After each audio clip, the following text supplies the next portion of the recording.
Imagine a scenario where a simple infection can lead to severe heart damage, even death. This is the reality of endocarditis. Now you might wonder why understanding endocarditis is so crucial. Well, the answer lies in its pervasiveness and potential severity. Endocarditis is no respecter of persons. It can affect anyone regardless of age, gender, or health status. It's a condition that can quietly sneak up on you, sometimes masquerading as something less sinister, and then strike with full force when you least expect it. The severity of this condition cannot be understated. If left untreated, endocarditis can lead to serious complications like heart failure or stroke, and in the worst-case scenario, it can be fatal. But here's the good news. Early detection and treatment can significantly improve the prognosis. That's why understanding endocarditis is so important. It's not just about knowing another medical term, it's about potentially saving lives. So you may be wondering, what exactly is endocarditis? In simplest terms, endocarditis is an infection of the endocardium, the inner lining of your heart. More often than not, it involves the heart valves, those critical gatekeepers that ensure blood flows in the right direction. But here's the kicker. This condition isn't usually the result of some direct invasion. Instead, it's often caused by bacteria, fungi, or other germs that have traveled from another part of your body through your bloodstream. Imagine these germs being like little hitchhikers, catching a ride in your bloodstream and deciding to hop off and set up camp when they find a damaged area in your heart. They can attach themselves to these areas, multiply, and form clusters known as vegetations. These vegetations can cause all sorts of trouble, from disrupting blood flow to causing serious damage to the heart structures. Now, you might be thinking, well, I'm healthy, I have no heart damage, so I'm safe, right? Not necessarily. While it's true that endocarditis often targets areas of the heart that are already damaged or abnormal, it can also occur in previously healthy hearts. And to make matters worse, these germs that cause endocarditis are often common ones that we encounter in our day-to-day lives. This is why endocarditis is sometimes referred to as a silent invader. It can sneak in unnoticed and cause serious harm if not detected and treated promptly. The infection can lead to complications like heart failure, stroke, and other life-threatening conditions. So, as we delve deeper into the world of endocarditis, keep in mind that this condition is more than just an infection of the heart. It's a complex, often stealthy disease that can have far-reaching impact on our overall health. In essence, endocarditis is a silent invader that can cause serious harm if not detected and treated. And how can we identify this silent invader? What are the signs to look out for? Well, endocarditis can be quite sneaky, often mimicking symptoms of common ailments.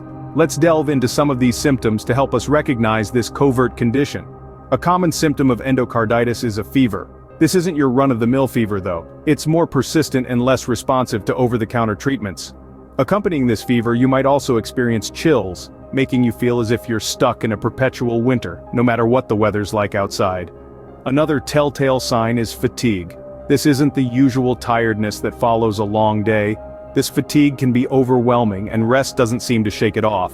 It's like your energy has been siphoned off, leaving you feeling drained and lethargic. Joint and muscle aches are also a common symptom. These aren't your regular workout aches, but a deeper, more persistent discomfort. You might also notice shortness of breath, even when you're not exerting yourself. It's as if you've run a marathon without even leaving your chair. Swollen feet, legs, or abdomen can also be a sign. This isn't ordinary swelling from standing too long, but a noticeable puffiness that doesn't disappear with rest. These symptoms can easily be mistaken for the flu or another common illness. But if you notice these signs persisting, don't brush them off.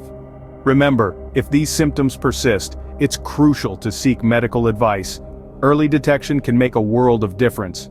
But how does one contract endocarditis in the first place?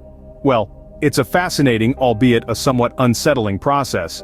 Endocarditis often occurs when bacteria, fungi, or other germs from another part of our bodies, such as the mouth, spread through our bloodstream. Once inside, they seek out damaged areas in the heart and attach themselves there, setting the stage for inflammation and infection. Now this might have you wondering, who is most at risk?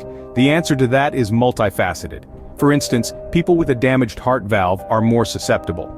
This is because the damage creates an environment where these germs can easily attach and thrive.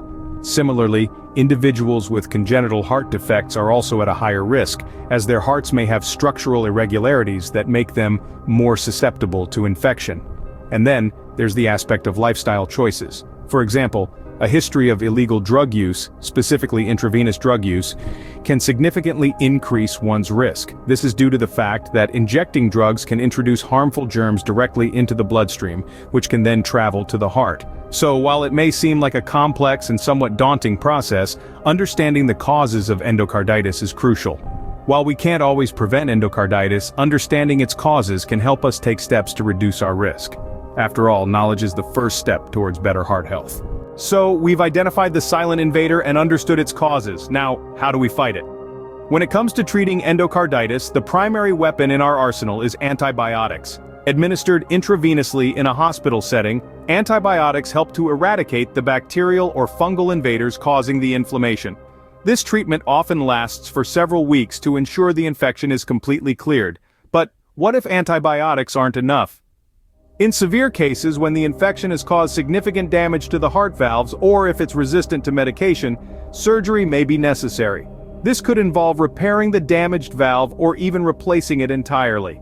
Remember, it's crucial to follow the treatment plan exactly as prescribed by your doctor. This is not a situation where you want to improvise. The battle against endocarditis can be tough, but with early detection and the right treatment, the prognosis can be significantly improved. With the right treatment and early detection, the prognosis for endocarditis can be significantly improved. So we've journeyed through the complex world of endocarditis together. We've explored its significance, understanding how it affects the heart's inner lining, specifically the heart valves. We've unpacked what endocarditis is, an infection, often caused by bacteria entering the bloodstream and settling in the heart. We've learned to recognize its symptoms, such as fever, chills, and fatigue, and understood that these symptoms may develop slowly or suddenly. We've delved into the causes, realizing that this condition is usually linked to poor dental hygiene, heart valve disease, or intravenous drug use. We've discovered the various treatment options, including the use of antibiotics and, in severe cases, surgery. Keep these key points in mind as we continue to unravel the mysteries of the human body in our future discussions. Remember, knowledge is power. The more you know about endocarditis, the better equipped you are to recognize it, prevent it, or seek timely treatment.